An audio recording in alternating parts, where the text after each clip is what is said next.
everyone, and welcome back to the HCW YouTube channel, and welcome back to another UK Indie Show preview, the Man Flu edition. Yep. We are joined by Colin. How you doing? I'm fine. I'm not ill. No, I'm fine. I'm doing okay. I'm getting over the end of something, but you are coming into the beginning of something. I've penetrated it. Yeah, it's Yeah. I'm in.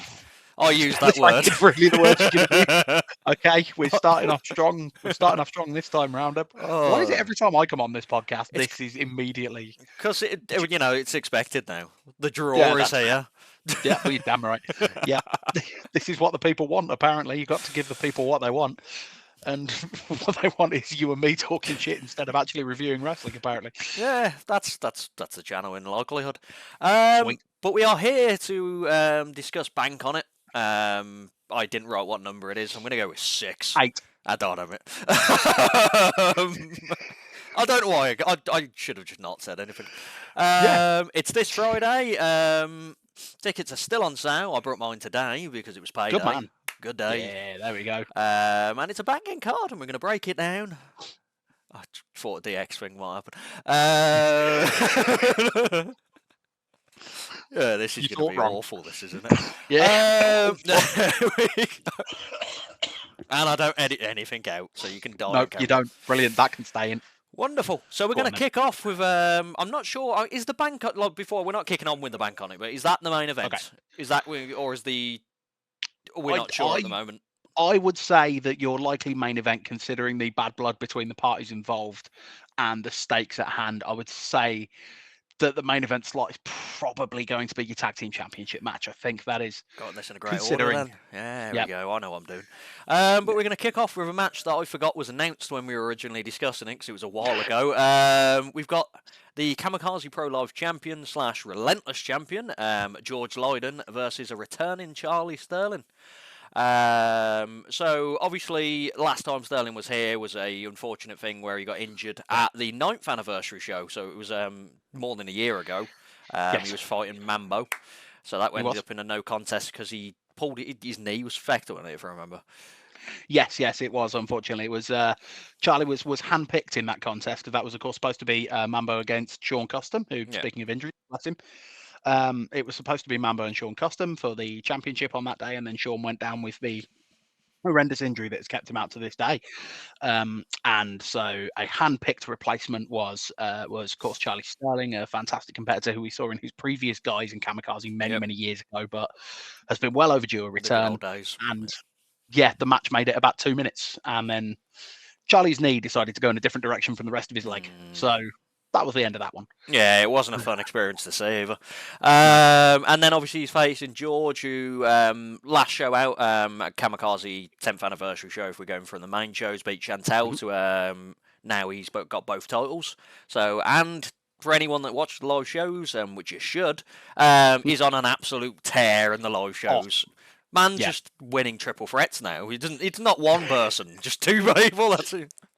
Not only on an incredible run of form in terms of actual win-loss record, but in terms of match quality as well. I mean, my God, the recent contest that he had with Edgar Adams, who we'll be discussing again in a bit, was absolutely unbelievable. From all the reports have said that it was just like beyond the quality. It was one of my matches of the year, Kamikaze-wise. It was silly. Yeah, just absolute storm from everybody that saw it. So. Yeah, he's on a tear in both respects, and he's coming up against a very, very tough opposition and somebody who will give him a bit of a problem in terms of a size advantage as well in Charlie. But yeah, a match I'm really looking forward to because it could go in so many different directions. This could end up being a technical mat classic. It could end up being a high-flying spectacle.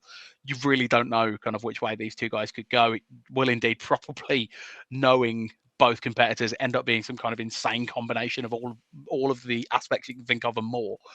But yeah, definite show stealer potential, 100%. Yeah, and from what I can see, it's a first time ever match between them as well, from what I found out. So that's a good thing. I have to mention at this point, unfortunately, George is not the actual world champion. The real world champion is Alex Connors.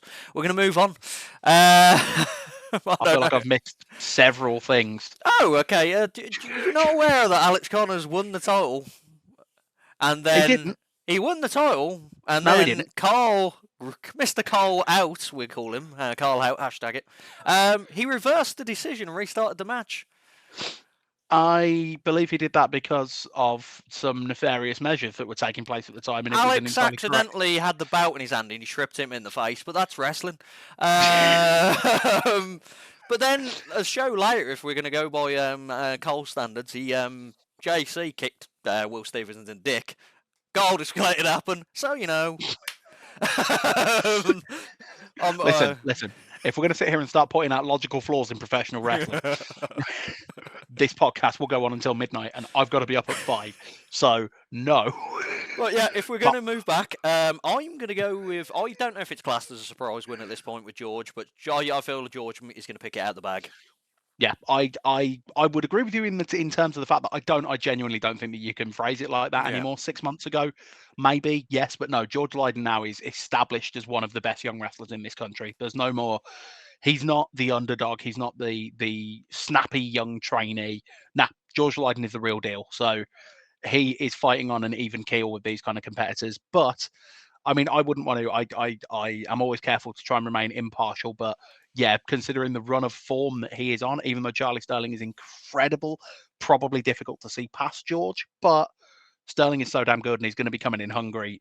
This is his opportunity to take championship gold in a new company and therefore get himself obviously ingratiated into that roster for next year. We all know that things have been a bit quiet with Kamikaze Pro's kind of main shows over the last 18 months or so, but we've gone through something of a reset period. We are now ready to reboot and relaunch, and the chance to be the relentless champion, a title that holds so much history and whatnot, and therefore put yourself at the head of that relaunch. That's a huge thing. So it's one that it's balanced on a knife edge, but it's going to be genuinely believe that this has potential to be the match of the night, and that's something I'm going to say about 4 different matches on the card at least. But yeah, this is going to be a good one. Yeah, and it's a good match to kick off this podcast with. But moving on to a match which it's going to be insane. So you mentioned him. Edgar Adams is going to be facing Robbie X of all people. So Edgar had debuted on the main shows at the last 10th anniversary show in a 6-man tag, which they came out on top of. The team of him, Nate, and I don't remember JC. I mean, who was JC? It probably wasn't JC.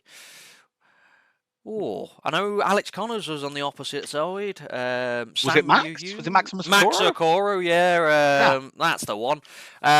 So Edgar has already tasted victory on the main roster.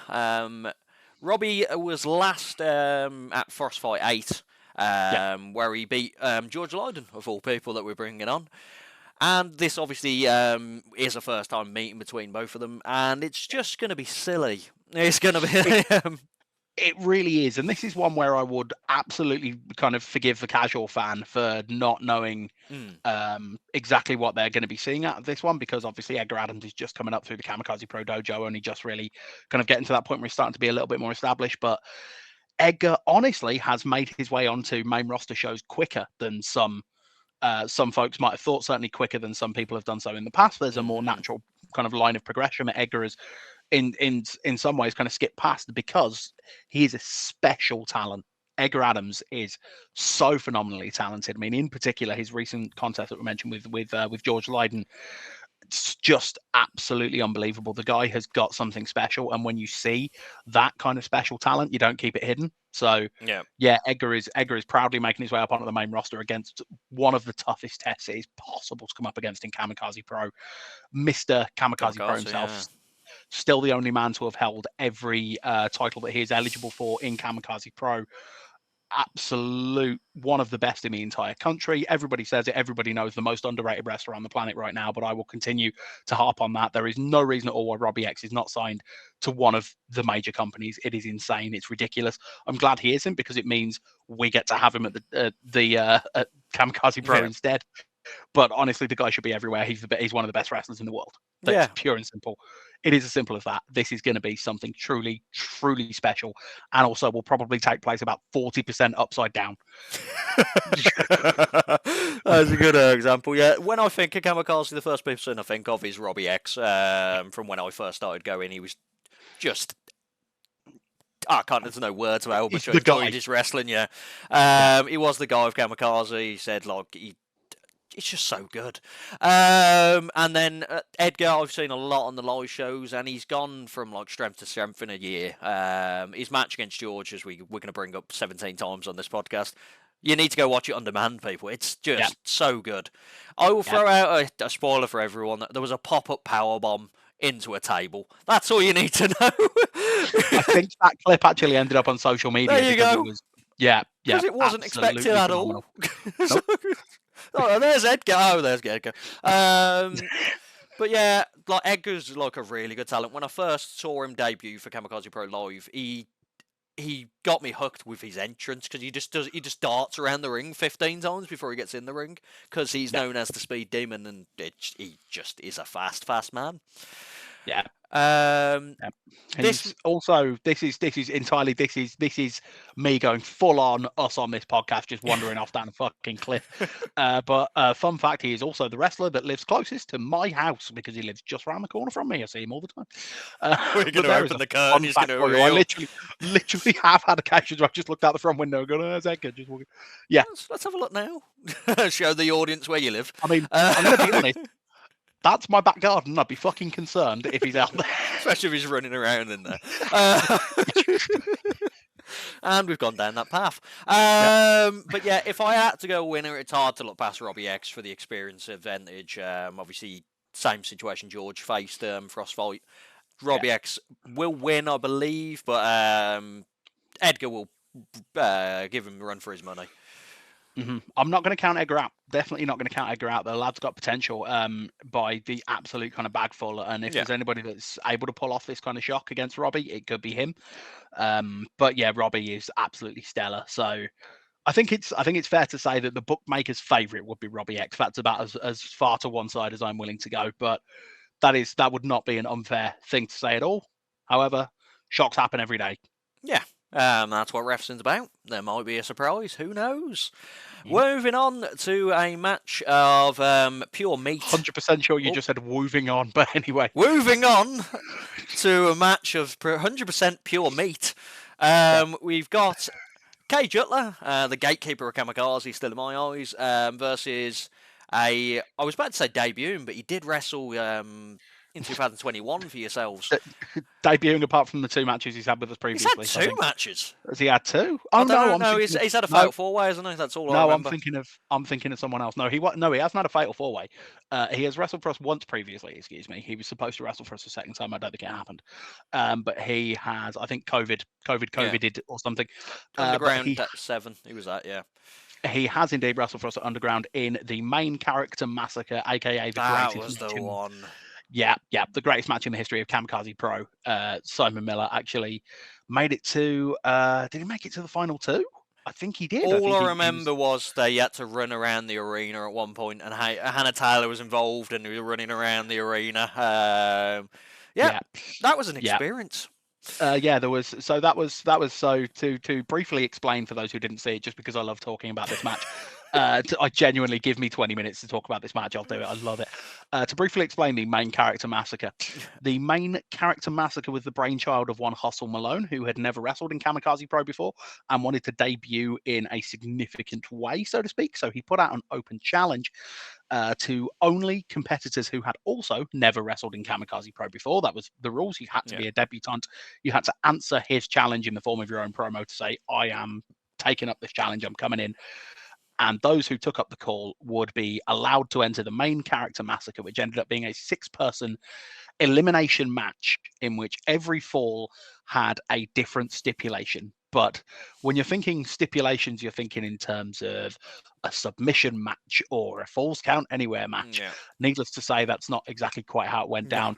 So round 1 was a drinking contest in which Session Moth Martina ended up being eliminated because she took and drank everybody's drinks in the ring, then collapsed and was pinned by all 5 other competitors, therefore being eliminated. Wrestling. Other falls included, the one that you mentioned, which was when we were down to 4 competitors. It was a simultaneous fall in which 2 competitors were in the ring having a one-on-one professional wrestling match. The other 2 competitors had to take part in a foot race around the entire venue, leaving through one side, coming back in through the opposite door. the person that was eliminated with that fall would either be the loser of the race or the loser of the wrestling match happening in the ring, whichever one happened first. I believe the elimination there ended up being the loser of the race because Hannah Taylor tripped them over at ringside. Yeah. Yes. It was those just a couple of the highlights. Absolute pure insanity. I remember when we were down to the final three, it was musical chairs. That was a thing. Yep. Yes. And then, of course, the final four, which I'm pretty sure it was the final four, which was Hustle Malone versus Simon Miller, was a no disqualification, anything goes wrestling match. Just to go full circle in life. Yeah. Yes, during which Hustle Malone ripped out Simon Miller's heart. So coming back, returning. No, let's talk more about the main character massacre. I want to do it again. I really do. I don't think at any point I've said Simon Miller's in this match. By the way, I'm doing like we were going. So it's Simon Miller. Simon Miller versus Cage Jutler. I'm trying to remember why we were even talking about Simon Miller. But... Gabe Jutler defeated Hassan Ali at the 10th anniversary show. We've already explained what Simon Miller was up to at some point in life. And once again, this is a first-time meeting of the meat slappers over it here, because that's a technical term in wrestling now. Big men slapping really meat. Is. It is. I mean, it was already a technical term thanks to the wonders of Big E, and then the crowd at AEW Wrestle Dream, I think, have solidified meat as being the go-to for meat. This match is very much, in a word, meat. It is going to be absolutely delightful. It's my thing in wrestling. I love this kind of stuff. I love two big old bruises. Colin likes meat. I do, but with the thing as well. The problem with that, I will say, is you talk about it like that, but Cage Jutler also happens to be an absolutely insanely conditioned athlete. Beast, yeah. Yeah, he's the biggest man I've ever seen hit a shooting star press. He's just insane. The stuff the guy can do. That's something that he will have kind of in the bank, pun not intended, to take into this contest with Simon, whereas Simon is more kind of out and out power game, I would say, but. Yeah, it's going to be two big lads absolutely crashing together in the ring. One who, let's be honest, has been right on top of the mountain in Kamikaze Pro, but right now feels like he has a little something to prove. And on the opposite side of things, a hungry competitor who has only wrestled once previously in an interesting situation and will also be very much looking to put his name out there and get himself on the map. So very interesting to see where it goes. Very interesting to see what happens with the temperaments of the two men, with the desire that they will both have to desperately get an etch in that win column. Both of them, let's be honest, both of them need it. Like Simon only had one match previously. He was not successful. He did not win the main character massacre. He was pinned, the only person eliminated in an actual fall. The only thing he had to do was wrestle, and he went. Yeah. And to be fair, though, the rest of it, like he proved that he was great at musical chairs. He can run. He can run. He can run. Yes, but it was something. It really was. Let's go back to the race. I don't want to go back. I want to talk more about it. I do. I want to talk about the fact that one of the change this match. There's still time to bring it back. I want to talk about the fact that one of the falls was an over the top elimination, and so all of the competitors just stopped on the outside, hoping that one person would do a dive. It was a match. It was a match. But yeah, no, it's very important for both of them to try and get one in the win column. It's going to mean a lot for either one of them, and I think it's going to be frustrating for whoever doesn't. But it is really, really exciting, and I'm just looking forward to it because it's going to be two big lads going. Yeah, and recently, Cage Jutler has got a bit more aggressive and angry in the ring. I feel like he's just taking his anger out. You said he's not been where he's at in Kamikaze, and I feel he's just taking it out on his opponents. I think he is. Simon Miller's a big guy. So yes, he is. He's not just going to take a beating. Honestly, this is one of the matches where I'm very much like, obviously, Jutler experience-wise is the only thing I could probably push towards him. This one's going to be very close. But who will win? The fans. You cheesy mother. Meat. Do you know, if you want to talk about meat, this last weekend, if you start speaking about the butchers, okay, that's no. the zookeeper, Laurie Neal, came to my house. We had a little get together at my house, played some board games and stuff with a few mates. And this time, instead of ordering a takeaway, Laurie Neal brought basically the entire contents of his kitchen with him, and cooked a pair of massive tomahawk steaks that we then sliced up and everything. My God, that man is a talented bastard. Genuinely the best steak I've ever eaten. So there's a recommendation. If you ever want to eat an absolutely incredible steak, the Zookeeper's Kitchen is where you can find it. That sounds like a fantastic restaurant name. That does. It really the does. Zookeeper's Kitchen. It sounds like you've got like a 3-week waiting list before you can get a table. It's that kind of wrestling. Put a nice dress on, love. We'll go into the Zookeeper's Kitchen. We're going to move on to a match fighting females division wrestling. We've got the competitor, the challenger. That's the word I wanted. Millie McKenzie versus the reigning, kind of defending champion Lana Austin. So Lana Austin has now held this title for 493 days as of this Sounds recording. about right. Yep. She did beat Millie in a triple threat match with Xia Brookside at the last show. Yep. And for anyone that's not probably caring, Millie McKenzie in singles matches against Lana is actually 3-2 up. There you go. Yeah, that's a good I like that. That's a good stat. And the thing to remember here, when you've already mentioned that triple threat that happened earlier in the year, is that many people think that Millie McKenzie arguably deserved to walk out of that contest as champion because it was literally her move that won the match. She nailed that devastating. I remember that now, yeah. Yeah, she has that devastating spear that she cut Xia Brookside in half. Xia was down and out. Lana bundled her out of the ring and stole the pinfall, which at the end of the day, it's a triple threat match. It wasn't an illegal move. It's perfectly within the rules. But yeah, Millie essentially won that match for Lana. Lana's just the one that nicked the pin. So Millie is none too happy with that situation, and that will now be rectified in a position where Lana cannot run away or hide away from the action. Nowhere to run, nowhere to hide. One-on-one. Well, she could, but the difference is that there won't be someone else there for Millie to fight instead. So, do you know one thing I remember from the match mainly? No, it was actually after the match slightly. Lana Austin punched a point out my hand. If you remember that. I think it was before. Was it not during her entrance? No, it was after, because I was happy she won, and then she pointed a point. Oh, okay. It was after. And then, yeah. If we discussed it on the review show, where someone came up to one of the members of management and went, Lana's just actually knocked a point out someone's hand, and they're going, oh, okay, who is it? Who is it? Oh, it's only Ray. I said, who cares? That was pretty much. Nobody cares about that guy. It's fine. I got 3 points. That's all. We gave you a 3 point. You were happy. We got the barman who, for some reason, with Sean Divine, that brought him back to the wrestling. That did. Yeah, it did. Yeah, you got 3 point. You're absolutely fine. I was fine, but this time, if she does it again, I'm going to do nothing. You'll get a 3 point. You're going to do absolutely now, mate. I'm going to hold I'm going to drink most of it, so I've only got little swigs in it. I'm just going to move it forwards and she can knock it out, and I'll go 3 point. Tactical masterclass. I'm going to be watching you. But yeah, this match anyway, we should talk about wrestling at some point. This is going to be a very good match. Lana versus Millie is just a good contest. Both experienced now. Lana is a wily character is the word I'll go with. She likes to cheat. She's certainly a character. I'll call her that. She likes to sing karaoke. If anyone there, we might get some of that if she wins. Hope not. That's just an outrageous claim. But yeah, genuinely, all of the jokes and humour aside, let's be straight up. This is a match between two of the top female competitors, not even just in the country, in Europe, on the European wrestling scene right now. Two of the best female competitors there are. This is absolutely going to be a standout. It's going to be something very, very special.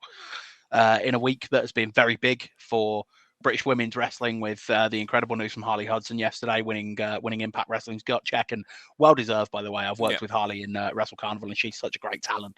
In a week that's been already big for British women's wrestling, this is genuinely two of the very best going one-on-one. So I'm really excited for this. I think this is going to be an absolute belter, and this is another one of those, I'm going to say, potential to steal the entire show. Yeah, it's going to be a big match, and Lana has probably one of my favourite finishes in wrestling at the moment because it's the most ridiculously hard-hitting move I've seen in my life. So I think it's whoever can get their finisher out first, which is normally wrestling.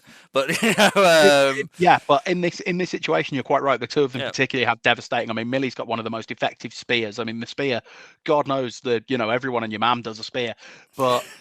It's Millie McKenzie has got that technique down to a T, has one of the most devastating versions of that maneuver in wrestling. And yeah, that roaring forearm from Lana Austin, my God, like the first time I saw her hit it was on Chantal Jordan, and I genuinely thought Chantal's jaw had just like gone. Oh, unbelievable. I did the way that Chantal went down, I was like, well, that's an unconscious person. That's done. You've killed one of our mainstays. What have you done? Yep, you've killed a member of the dojo. Yeah, it is absolutely devastating. It is phenomenal. So I'm really looking forward to this one. I really genuinely am looking forward to this match so much. Yeah, and as with both moves, they can be hit out of nowhere as well. So hopefully it's not like a 2-second match. Because that won't be good for anyone involved. But I'm going to go, because I love a good retaining, I'm going to go with Lana. Okay, well, I'm straight up not going to predict on this one. I'm not going to fall on either way. This is going to be an absolute banger. I will predict that the winner in this one is going to be the fans. That's terrible. Who would do that? And just to throw it out there, if Lana retains, 4 days, she'd be on 497 days. 3 days off 500. Yeah, she will be a 500-day champion if she does retain here. And I mean, yeah, she's one of the best in the country, so there's nobody that can doubt that. I mean, absolutely, there's been fewer title defenses than one might have liked. But as I said, we've been going through a period and there's going to be a relaunch. So I think those title defenses will start coming a little bit thicker and faster before she knows it. But for the moment, yes, she is a 500-day champion, well deserved. Excellent. Kind of. So we're going to move on to... She's defended it to us. She's going to move it on. You wanted to go there. I did it. We're going to move on to the namesake of the event. The Bank on It ladder match. So 4 people have been announced. There's 2 more people to announce. As this is recording, I'm not aware who they are. You won't tell me, and no. I don't enjoy this. So we had announced today. I've got no kind of notes on it because he was announced literally 20 minutes before this recording. Nate Rowley's in this, another standout of the Kamikaze Pro Live. Then you've got Chantal Jordan, probably the definition of the Kamikaze Pro Live Dojo, kind of. That's who you think of first. Absolutely. Then you've got Leon Slater, he's pretty good at wrestling. He's all right, isn't he? TNA's own Leon Slater. Yep. And then just a helping of Cole Radrick, just randomly GCW's own Cole Radrick. Absolutely. Why not toss a bit of Raddy Daddy on top? Raddy Daddy in the absolute chaos of Bank on It, and if he wins, he's coming back. Remember that. That's why. Yep. Absolutely. It'd be really awkward if he didn't come back for 12 months. I'll be honest. My favorite thing about it is genuinely, if you think about it, if he wins, man like Darius is not an unfamiliar face in GCW these days. He's been there a few times. He was part of the Collective last year. The Collective has actually been announced today. The Collective for next year's WrestleMania has been announced. The venue in Philadelphia, it will be taking place. We could see the first ever international Bank on It cash-in. It could be legitimate because there will be a wrestling wing, there will be a referee, there will be a Kamikaze Pro title. Yeah, there will be a Kamikaze Pro title holder. There will be the briefcase holder. It could happen. So no, it doesn't guarantee anything. Nothing is guaranteed in professional wrestling. Nothing is guaranteed in Kamikaze Pro. Anything can happen. And yeah, this is a genuine happiness prospect of the fans. That's guaranteed. That's right. So I can't really do much stats on this because it's a ladder match. There's a lot of people involved, but I found some stats. Okay. I found out how many matches these people have had in ladder matches and their win-to-loss record. I'm impressed with that. It's all slightly. They might have had more matches. It's the ones I could find. So Chantal Jordan has had 5 ladder matches. She's 2-3, which is impressive. I'll be honest, for a ladder match. That's not bad. And I will point out that one of those 2 ladder matches that she previously won happens to be the only time that we did a fighting female specific Bank on It ladder match in Kamikaze Pro. Yeah, so she has experience and she could pull it out again. Leon Slater is 1-1 in ladder matches, but the most experienced person with an insane 12 ladder matches He's won 2, lost 10. But 12 matches. The man's experienced. It's going to be chaos. I'm just going to point out that you haven't actually said the name. I'm assuming that's Cole Radrick, but you haven't actually said a name. Nate Riley's not had 12 flipping ladder matches, has he? No, he also apparently hasn't even had you bother to look up his stats. He hasn't had a ladder match. I know every match he's had. I'm trying to hold down some semblance of professionalism in this podcast. I'm sorry, Cole Radrick's had 12 matches because it might have been Nate Riley. But no, Cole Radrick hasn't had 12 matches, he's had 12 ladder matches. No, 12 matches. Oh, fucking hell. Well, he's doing pretty well for himself. None of them except for the 12 matches he's had, none of the rest were official. That's what I found out.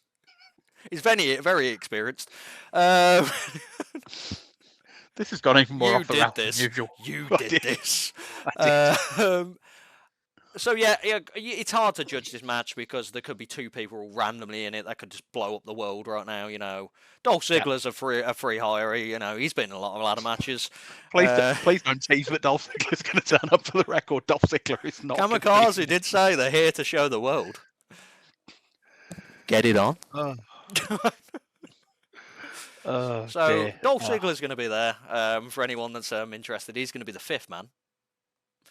And just trying to think of someone really random that could be the sixth man, but I can't think of the top of my head. Mansoor. There you go. Enjoy. Mansoor. I think you'll find. Mansoor. Actually, no. I'm trying to follow that up with a good joke myself about who the final person's going to be, but I'm not. The only thing I've got in my head is that actually the sixth man is going to shock you because he is the shock master. Oh no! Seriously, people should watch the show. He's just going to come crashing through the wall of the dojo. He's going to come crashing through. Davey Boy Smith Jr., who's not even booked or anything, but Davey Boy Smith Jr. will just pop up to tell him he fell on his fucking arse. I wasn't even there. Anyway, this match is it's going to be chaos. It's hard to speak about a Bank On It match because it's just anything can happen, and there's two people that are not involved. Well, are going to be involved, but they're not announced. God damn it. Anyway, it's going to be a good match. I'm going to go with Vacant's going to win it. Anyway, moving on. I will say that the names that are being tossed around and whatnot, and the folks who apart from Dolph Ziggler, who I'm thinking of, I'm going to say that genuinely there is one name in particular yet to be announced that I've got in my head that he's going to be a genuine, serious threat for winning this one. I'm not going to go any further than that. But there is a name who, when you see it, you will instantly go, that is somebody who could carry that briefcase. So, Brock Anderson. I said serious threat to win. Arn Anderson. Depends if he's got the Glock. Perfect time. But yeah, no, it's gonna be a fun matchup. All Bank On It matches are great. All ladder matches are great. Wrestling is great. Everybody loves a ladder match. We're going to move on to absolute shithousery, as I would call it. We've got the main event, as we probably have it. The reigning, defending champions of Kamikaze Pro Tag Team Division. The Bled, with a impressive record of 780 days as champions. Boo. I'm not biased towards the Bled at any point. If you watch any kind of pro live or thing, I'm not biased towards, but and yeah, the face and Sunshine Machine. So for anyone that wants to keep record, the Bled beat Sunshine Machine at the last show. There was a slight bit of shenanigans. More than a slight bit. There was a slight bit of shenanigans. Sunshine Machine got pouty about it and then offered to fight Clint Margera and Luke Douglas in a no holds barred, no disqualification. Let's fight them in the worst case scenario kind of match. Oh, see, you're saying this. It just makes me feel like Clint and Luke are going to get complacent because they're going to think, well, it's on our turf now, and we beat them previously.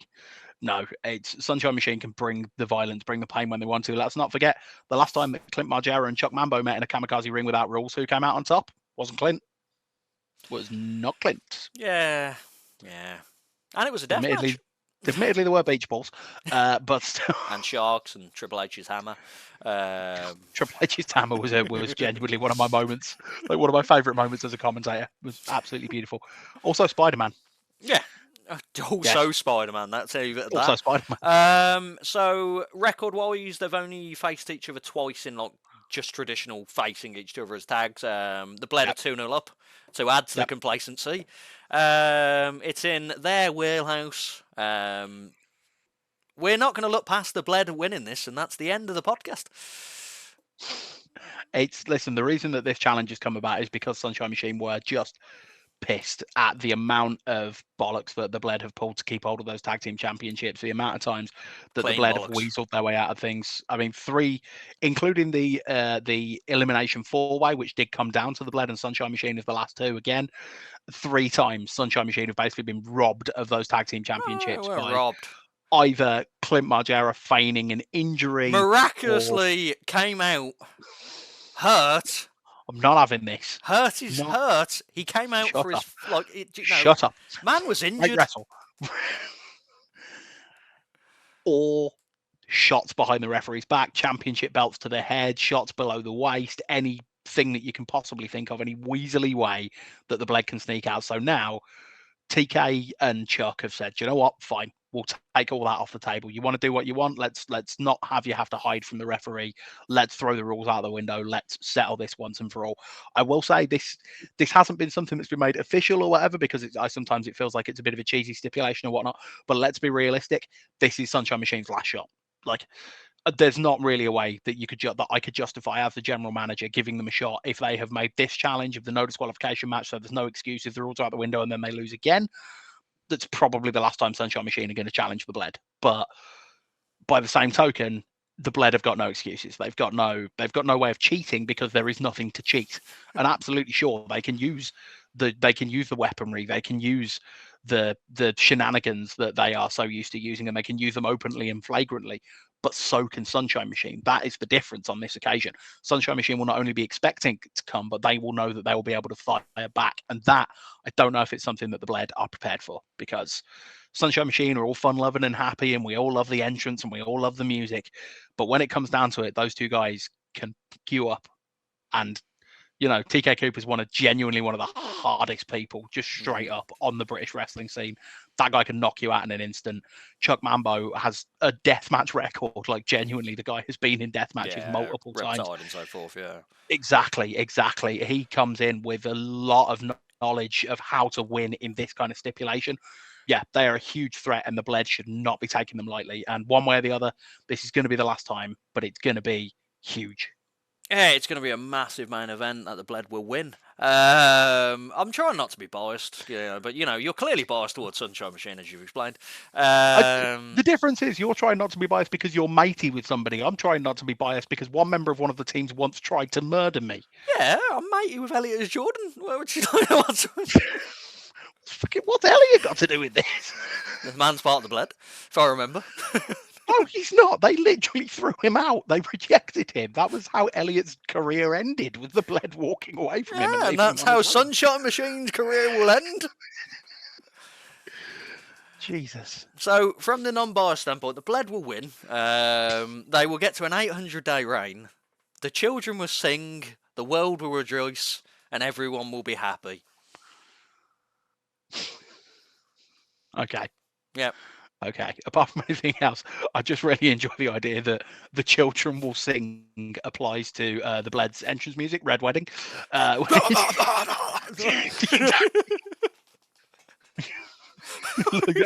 Choir of children.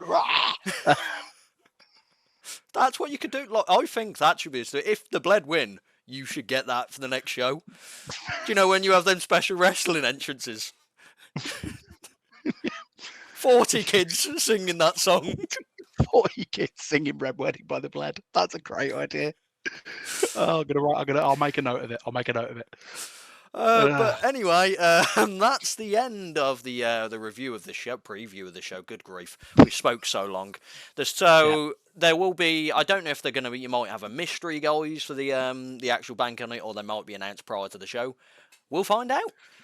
I think that you can rely on news coming this week. I think that's the fair thing to say. Who knows? Maybe we will leave one spot. We do sometimes like to have our little surprises in Kamikaze Pro, especially with Frostfight not taking place this year. We will. You never know. Maybe we'll do a little one for old time's sake, but there will definitely be news coming this week, I would say. Keep your eyes peeled. Keep your eyes on the socials at Kamikaze Pro UK, everywhere and anywhere. And you'll find out soon. Yeah, exactly. The tickets are still on sale. They'll be in the description. Follow Kamikaze socials. Follow Colin's socials. His is below Please his do. name. The rest will be in the description. Follow us, because that's more important. I never shall us. I'll just do everything else. Subscribe, follow. I'm on Twitch every day playing FIFA. Even today when I was dying. I played one game and I was like, I can't be arsed for this anymore. It was a terrible experience. FIFA doesn't exist anymore. Well, yeah, AFC. I'm so used to calling it FIFA still because I'm presuming everybody does. I know I haven't played. I haven't had one about FIFA 19, but yeah, I just play single player games these days. They're more fun. Yeah, FIFA. You can buy career mode. I'm playing Spider-Man 2, mate. Playing Spider-Man 2. Look at my hat. I'm happy for you. Thanks. It's brilliant. It's so good. Everyone sounds so very, very good. Let's shell for that. Forget us. Forget our social media and that kind of thing. Shell for the big corporations. They're the ones who really need it. Go buy Spider-Man 2. Kamikaze Pro is actually sponsored by Spider-Man 2. If you enter the word Kamikaze Bank on it and the PS4 store, you will get absolutely nothing off the game. But I will come to your house and sing Dolph Ziggler's theme. Because I am here to show the world. Get it on. And on that note... I miss I Am Perfection. I Am Perfection. That was a banger, that was, wasn't it? Yeah. That was a good one. Oh, it's so Do you know what? One day, you and me should get together on a podcast where it's not just me shilling a Kamikaze Pro show. I should do a show during the off season. Let's do a show about wrestling theme songs, because I fucking love wrestling theme songs. I get them so stuck in my head. One I'll bring up because we've gone past Kamikaze now, clearly. Yeah, we have. Slow Chemical. That's the one I think of. Absolutely, mate. Finger 11. What a band. Oh, God. Slow Chemical. Band. I mean, they literally had one actual hit, which was Paralyzer. But Slow Chemical, what a banger. Yep. To be able to take something that was already like an established rhythm for, obviously Kane's original music and whatnot, and craft it into that, thing of beauty. What a song. Such a shame that the man himself is now Glenn Jacobs. And to end it, he is going to be on the Bank Night match. Over my dead body. Kane in the bank. Let's do this. No. But Big red Republican ass. And on that note, that's a goodbye from me. I'll do that. That'll do. Fuck Glenn Jacobs. Cheerio, everybody. Oh, yeah.